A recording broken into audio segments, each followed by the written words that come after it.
जलसा जितनी दफ़ा कैंसिल हुआ है, इतनी दफ़ा अगर स्कूल का बच्चा छुट्टियां कर ले तो उसका स्कूल से नाम कट जाता है। और पीटीआई की लीडरशिप पता नहीं क्या कर रही है। मैं आपको एक और बात बता दूं कि इस वक्त जो केसेस चल रहे हैं वो इमरान खान के फाइनल स्टेजेस पर हैं। इमरान खान को इस वक्त तमाम केसेस के अंदर बरीयत मिलने वाली है और इमरान खान रिहा होकर पाकिस्तान में इक़्तिदार की दोबारा से नशिस्त पर विराजमान होने वाला है। सबसे पहले लाखों करोड़ों दरूद आप सल्लल्लाहु अलैहि वसल्लम और आप सल्लल्लाहु अलैहि वसल्लम की आले पाक पर। मैं पहले इमरान खान को निकालने से लेकर अब तक की आपको सारी सूरत हाल बता दूं, उसके बाद मैं अपनी तमाम बातों की तरफ आता हूं। इमरान खान को एक साजिश के जरिए इक़्तिदार से निकाला गया था, मगर बयानिया बनाया गया था कि महंगाई है और मईशत डूब गई है। क्या आज महंगाई नहीं है? क्या सिर्फ उस वक्त महंगाई थी? कहाँ मर गए वो लिफाफा सहाफ़ी, वेले कालम निगार, वो जो रुपयों के ऊपर बिकने वाले मईशत दान, तज्जिया निगार, कहाँ मर गए हैं? मैं आपको बताता हूँ, खान के दौर में महंगाई सिर्फ 9% पर थी और आज 38% पर महंगाई है। डॉलर उस वक्त 175 रुपये का था, आज 278 रुपये का डॉलर हो चुका हुआ है। पेट्रोल उस वक्त 150-140 रुपये था, आज 276, 280 और 284 तक चला जाता है। कौमी खजाने में 17 अरब डॉलर्स थे। कौमी खजाने में उस वक्त 17 अरब डॉलर्स थे और आज सिर्फ 4 अरब डॉलर्स हैं, वो भी चीन और सऊदीया के हैं। जो चीन अपने डॉलर्स वापस मांग रहा है और सऊदीया ने उधार पेट्रोल देना बंद कर दिया है।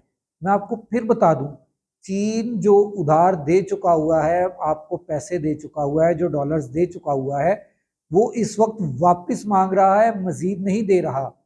ये बात पॉइंट नोट कर लें कि मजीद नहीं दे रहा।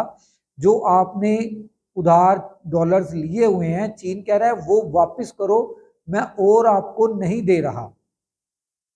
और सऊदीया ने भी साफ लफ्जों में मना कर दिया है कि मैं आपको अब पेट्रोल उधार पर नहीं दूंगा।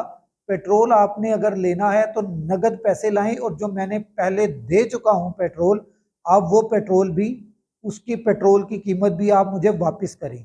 मतलब कि ये जो कौमी खजाने में 4 अरब डॉलर पड़े हुए हैं, 4 अरब डॉलर्स जो पड़े हुए हैं, ये 4 अरब डॉलर्स हमारे नहीं, ये इन दोनों मुल्कों के हैं और ये दोनों मुल्क हमसे वापस मांग रहे हैं। अगर हमने ये वापस कर दिए तो क्या होगा? हम खजाना खाली हो जाएगा। ठीक है, दहशत गर्दी उस वक्त 80% कमी आई थी इमरान खान के दौर के अंदर, आज 80 नहीं, 85 नहीं, 95% इजाफा हो गया है दहशत गर्दी के अंदर। उस वक्त बिजली का यूनिट सिर्फ 13 रुपए का था और आज 80 रुपए तक बिजली का यूनिट पहुंच चुका हुआ है।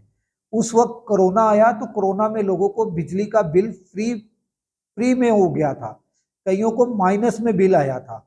मगर आज हर बंदा बिजली का बिल इस तरह करके दिखाता है और रोता है और पूछता है और सवाल करता है कि ये बिजली का बिल हम कहाँ से अदा करेंगे? हम क्या अपने बच्चों को बेच दें? हमारे पास तो खाने के पैसे नहीं हैं, हम क्या अपने बच्चों को फरोख्त करें और ये बिजली का बिल अदा करें? जो किराएदार हैं वो तो वैसे ही तबाह बर्बाद हो रहे हैं कि वो किराया दें या बिजली का बिल अदा करें। जो बिजली आती भी नहीं और बिजली आती भी नहीं और बिजली का बिल हर ऐसे करके वापस आ जाता है और बिल अदा करने के उनके पास सकत नहीं। ठीक है, उस वक्त इंडस्ट्रीज अपनी उरूज पर थी। ये बात मैं आपको बता दूं, कोरोना के दिनों में भी इंडस्ट्री चल रही थी और जो इंडस्ट्री बंद होती थी उसको, उसके लिए कमिश्नर के पास इख्तियार था और कमिश्नर के दफ्तर में मैं खुद गया था। वहां पर लाइनें लगी होती थी अपनी इंडस्ट्री को चलवाने के लिए। किस चीज के लिए? इंडस्ट्री को चलवाने के लिए। और आज इंडस्ट्रीज बंद हो रही हैं। आज जाके देख लें आप कि इंडस्ट्रीज को बंद करवाने के लिए लाइनें लगी हुई हैं। आज इंडस्ट्री को बंद करवाने के लिए लाइनें लगी हुई हैं। ठीक है, और रोजगार में उस वक्त इजाफा हो रहा था, इसमें कोई शक नहीं है कि उस वक्त रोजगार में इजाफा हो रहा था। आज इतनी बेरोजगारी है कि आप किसी भी दफ्तर, किसी भी सनत के बाहर बैठ जाएं, आप उधर सीवी कलेक्ट करना शुरू कर दें। शाम के टाइम आपके पास इतनी सीवीज इकट्ठी हो जाएंगी, इतनी सीवीज इकट्ठी हो जाएंगी कि अगर आप वो रद्दी वाले को जाकर बेचेंगे तो आपका 3 टाइम का खाना आपको मुयस्सर हो सकता है उस रद्दी से, जो वो बेरोजगार लोग अपनी आके सीवीज जमा करवाएंगे। वो सीवीज से आप अपने 3 टाइम की रोटी खा सकते हैं। ये मैं आपको बेरोजगारी का आलम बता रहा हूँ, ठीक है। इस तरह हर सारी चीजें, मगर इश्यूज पर बहस करने वाला इस वक्त कोई नहीं है। इस वक्त अगर कोई बहस कर रहा है तो किस बात के ऊपर कर रहा है कि इमरान खान की इद्दत केस के ऊपर। किसी ने नवाज शरीफ की उन अयाशियों के मुतालिक गुफ्तगू नहीं की जिसके मुतालिक एक इंडियन सहाफ़ी ने भी लिखा, एक और गैर मुल्की सहाफ़ी ने भी लिखा कि नवाज शरीफ ने हमें दोस्ती की दावत दी, हमें दोस्ती के लिए कहा गया, हमें दोस्ती हमारे साथ करने के लिए उसने अपनी पींगे बढ़ाई। आज इमरान खान की इद्दत के ऊपर बात हो रही है, इद्दत केस के ऊपर बात हो रही है, नकाह के ऊपर बात हो रही है। वो जो जना की कोशिशें थी उसके ऊपर बात नहीं हो रही। जो शहबाज शरीफ साहब ने माशाल्लाह इतने निकाह किए, उनके ऊपर आज तक किसी को तौफीक नहीं है बात करने की। आज कोई ये नहीं पूछ रहा कि कैप्टन सफदर साहब मरियम सफदर के साथ क्यों नहीं रह रहे। आज कोई ये नहीं पूछ रहा कि हमजा शहबाज ने आयशा अहद मलिक के साथ ये सब कुछ क्यों किया था, जो कि आप एक इशू था, जो कि एक इंसाफ तलब इशू था, मगर उसके ऊपर आज कोई बात नहीं कर रहा।